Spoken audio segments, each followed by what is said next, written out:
Hi, I'm Susan. Welcome to my home and studio at Windy Acre Cottage. It's a 100-year-old craftsman cottage where I love to paint and garden and entertain and care for all my wonderful fur babies, both those that are adopted and all the little fosters. It's also my home base for many fun adventures of the art, history, and gardening kind.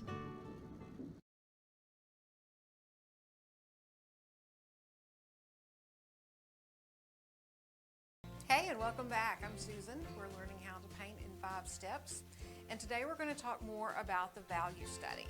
So it actually is part of the underpainting. It's part of that whole step, but let me show you how we're going to do it today.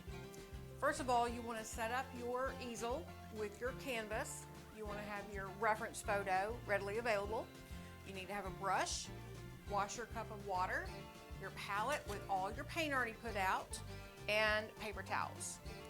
Now, before I even get started, I'm going to take my reference photo, and I think last week we folded it in half in both directions, but today I'm going to fold mine in thirds. And the reason why I do that is it's going to make a crease on the reference photo that looks like a hashtag or a tic-tac-toe board, or some people even call that the pound sign. So you fold it in thirds, one direction, open it up, fold it in thirds in the other direction,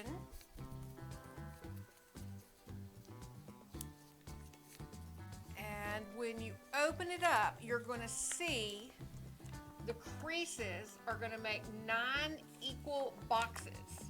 Now we're going to do the same thing to our canvas. First of all, I'm just going to take some burnt sienna, and if you don't have burnt sienna, you just mix some yellow, red, and blue together, and it'll come up with burnt sienna. And I'm going to use a lot of water to just tone that canvas.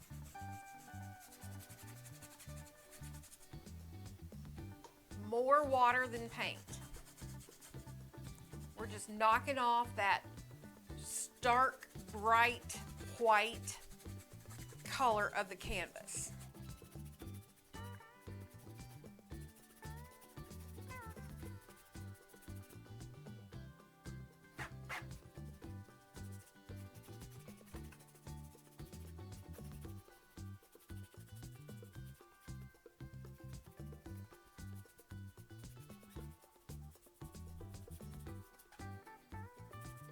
So now it's more of a mid-tone or mid-value. And values range from black on the dark end up to white on the light end or the top end. So this is somewhere in the middle. In fact, it's probably a little bit on the light side, but that's okay because we can always go darker. Now I'm going to take a smaller brush and paint in my basic shapes. And I can see, well, let me go ahead and put the marks on here. About a third over, about a third over, about a third down, about a third down. So now I've got my grid on my canvas, and it matches the grid that's on my reference photo. So that's going to help me lay in those basic shapes. I can see where my colored pencil starts right above that line, goes off the canvas there. It actually is above that line right there. It starts to go down toward this point right here.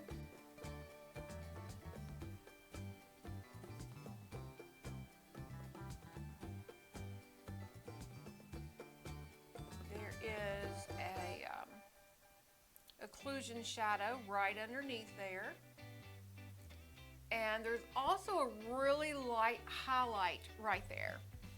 There is a bit of a cast shadow as well that goes underneath the pencil and off to the side. So now what I'm going to do is grab a paper towel, wrap it around my finger. I'm going to stick my finger in water, and then where it is light, I want to take off that underpainting. So I can see right here is this cast shadow, this highlight, so that it's going to be no underpainting right here on the pencil itself. Where else is it light? Well, it looks like the background is very light. So we're going to take off that background.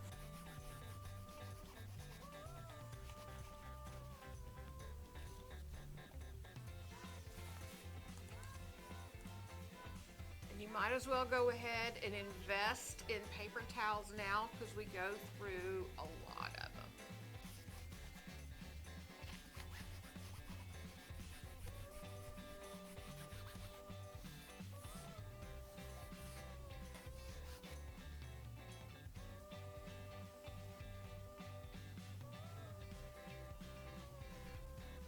Okay, so I've got a cast shadow, an occlusion shadow, the light value is here, and then there's a mid value left over that we have not wiped out nor darkened. That is our mid value. So light is around the outside.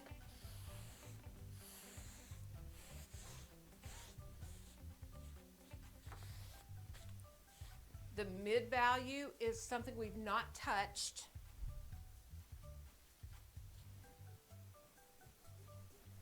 There's a light value down the middle of our pencil, and then the dark value is in the occlusion shadow and the cast shadow. So a lot of times I will go ahead and start painting at this point, even though this is not dry, because everything in life is more neutral than you think it is. So if you've got a burnt sienna underpainting and you're painting on top of it, even if it's a little wet, and blends in with the color you put on there, it'll work, it'll add color harmony, it's no problem. This is so wet and this dark is so thick that I'm afraid to go forward without drying it a bit. So I'm going to take a moment, I'm going to dry that, and then we'll get right back on it.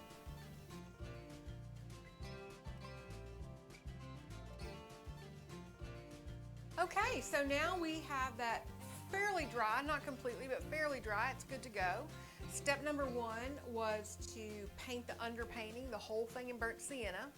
Step number two was to block in the basic shape and then take that paper towel and wipe out the lights and then take your paint and darken your darks. So your underpainting was your mid-tone, your paper towel was putting in your highlights, and putting in the darker colors was adding your shadows. So this is what we're left with now, which is a monochromatic value study of the painting that you're going to do. So now what we want to do is move on to step number three. And step number three is to scrub in the basic color.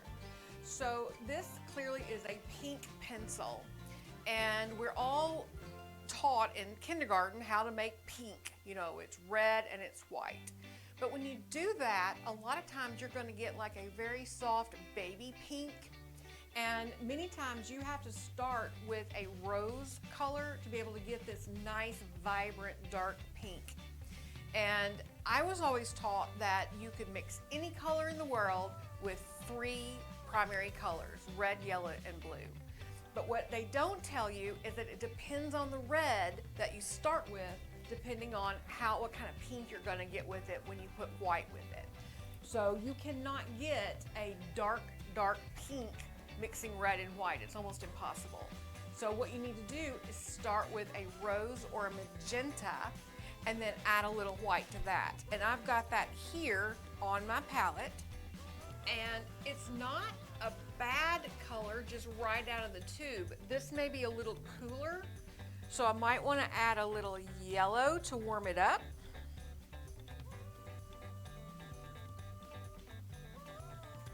And so what I'm going to do now is lay that color in, and I'm just scrubbing that in the lower 2/3 of the pencil.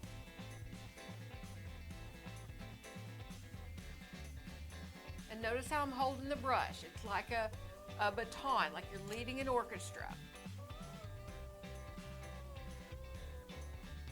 And it's also at the very top.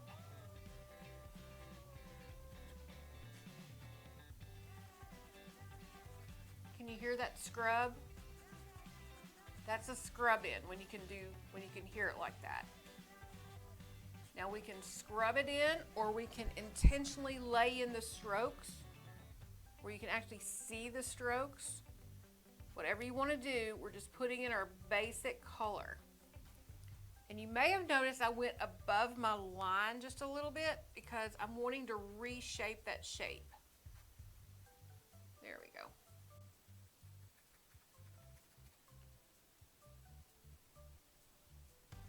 Now, another thing that is that color is the pencil lead itself.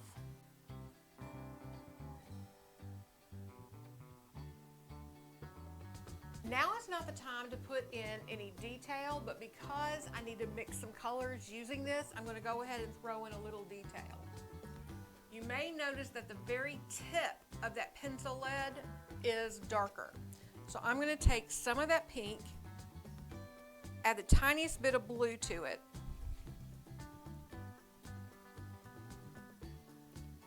and give a shadowy end to that. If I want to, I could go ahead and lay in some of that dark under here.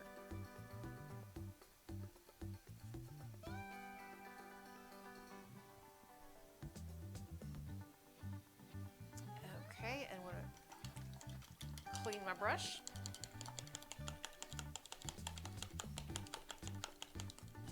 Now the other color is the wood. And what color family do you think that would be in? Either a brown or a peach. So I'm going to start out with a little yellow, a little red,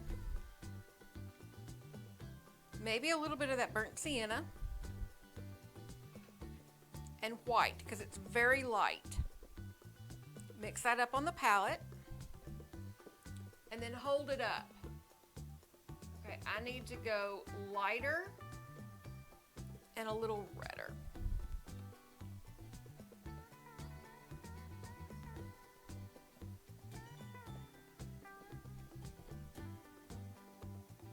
Even lighter.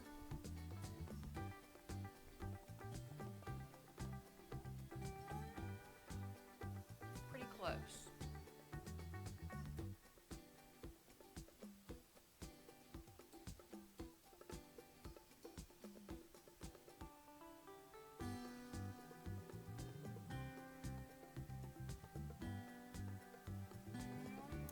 Now, because that pencil is a cylinder, the light cannot hit it equally all the way around like that.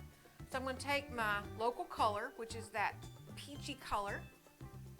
I'm going to add some white to it and maybe just a little more yellow just to warm it up a smidge. And we're going to lay that across the top.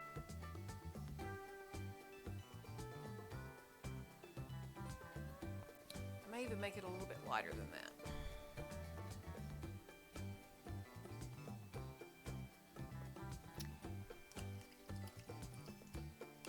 Clean the brush.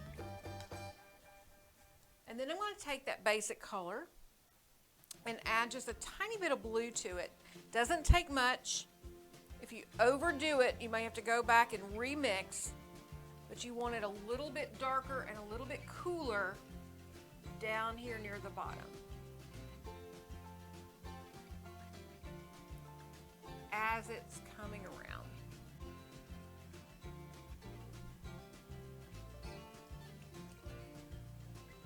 Same thing with the pencil itself. We have the pink here and the pink here, but I want to add a little bit of blue to my pink. Get it a little darker down here at the bottom. So it's going to look a little bit more like a cylinder.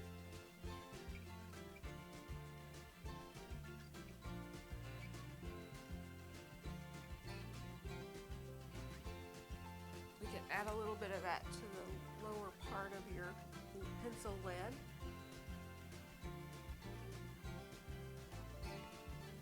We can take white and that pink, add a little bit of highlight to the top of the lid.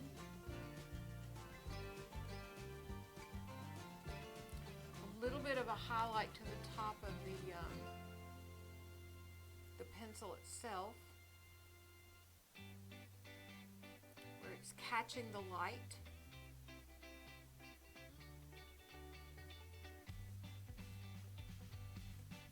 Blend that in. And then the really sharp highlight is going to be, it shouldn't be pure white, but I think I'm going to use pure white just for, see how it goes. If it's too white, we might have to mix that with something.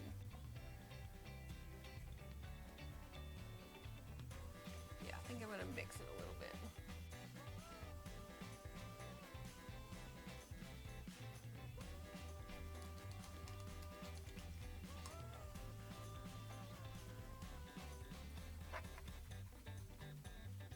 Soften that edge a little bit.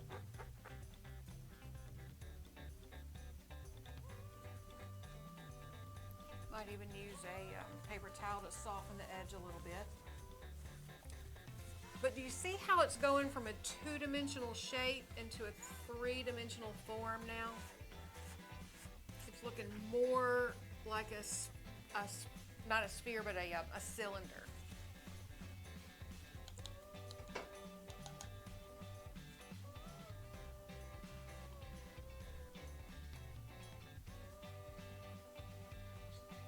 We want to get that dark shadow underneath there. I'm going to mix up a red and a black to get this nice dark shadow under here. Now some of that pink is bouncing onto the white table, so our cast shadow actually has some pink in it.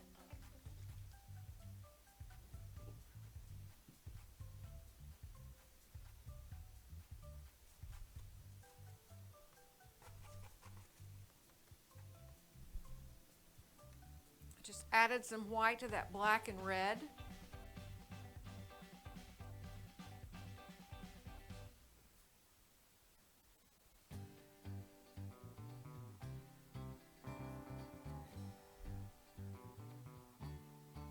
And at this point, I think I want to paint my background color.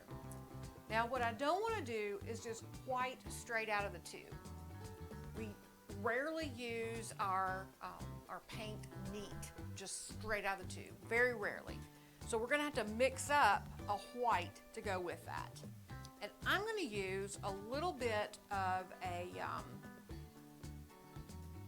phthalo or viridian or some sort of green, kind of a greenish blue. It's a complement to that pink. I think it'll look really good, but I don't want it too dark because I want it to appear white. According to Sherwin-Williams, there's 300 different colors of white, 3 different shades of white.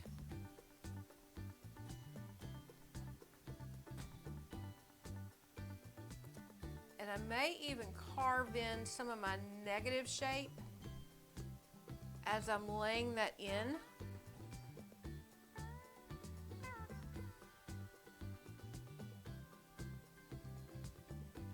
To reshape that pencil. And then I can scrub in the rest.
finished with step number 3.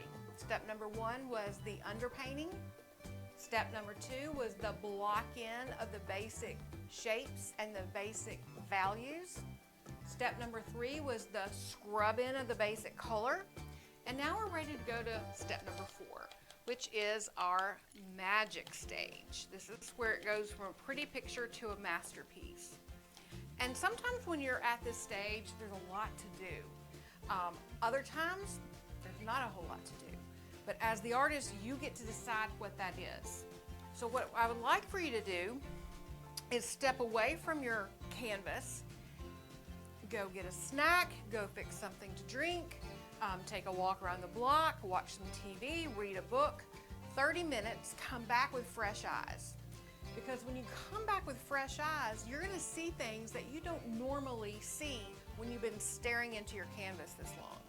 So if I step away from my canvas and I come back with fresh eyes, I might say, what do I need to do to take this from a pretty picture to a masterpiece? And the first thing I do when I step back is I notice that my occlusion shadow is messed up right here. So I'm going to go back and take some of my red and black, which is what I mixed to come up with that color.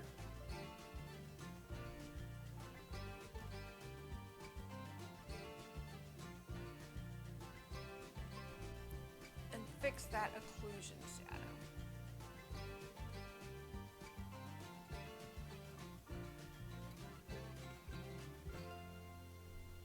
Okay. What else might I do? Well,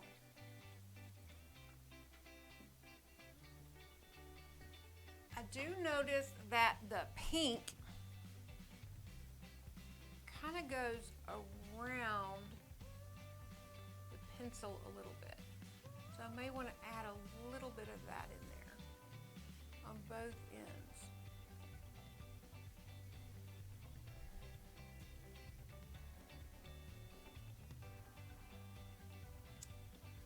It looks to me like the pencil's the same width here as it is here, but here it got a little bit too big, it grew. So it's quite possible that I could go back with the negative shape and make this a little smaller.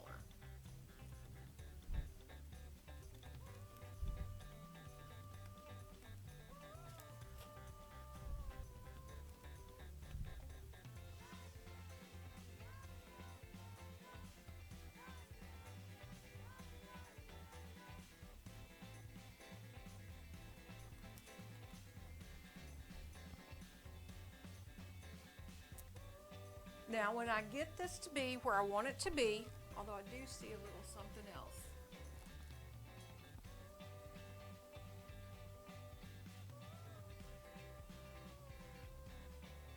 A little bit of highlight in the pencil lid, just a little.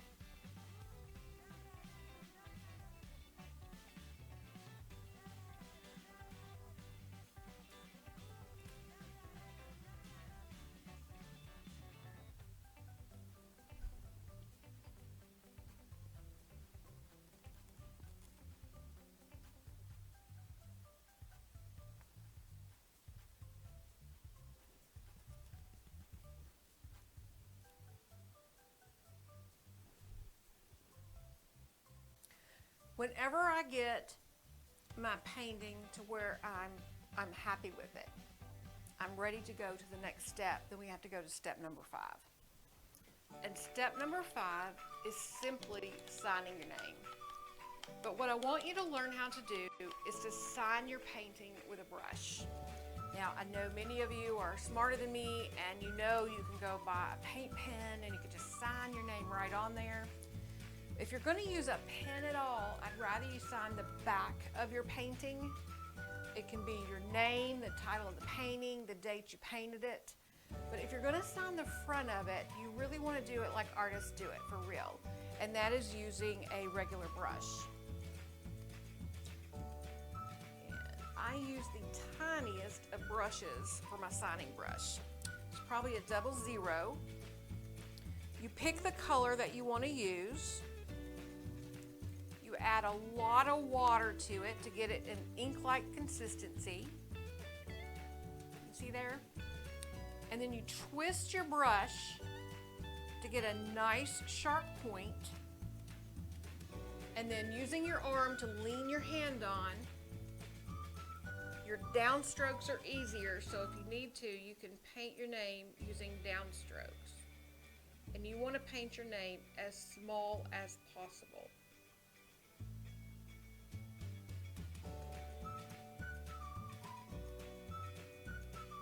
I never had to reload my brush, but it is not unusual to have to reload after every 2 or 3 letters. So that's it. Step number 1 is the underpainting. Step number 2, the block-in of the basic shapes and the basic values. Step number 3, the scrub-in of the basic color. Step number 4 is the magic stage, where we pull out all the tools in our artist toolbox to take it from a pretty picture to a masterpiece. And step number 5 is just signing your name. So I want you to practice this week. We're going to come back next week with another lesson that's going to involve the color wheel. So if you are not familiar with the color wheel or how it's set up, I want you to do some research on that this week. And then next week, I want you to know what your complementary colors are. That's the color that is opposite of the primary color on the color wheel. And we'll see you then.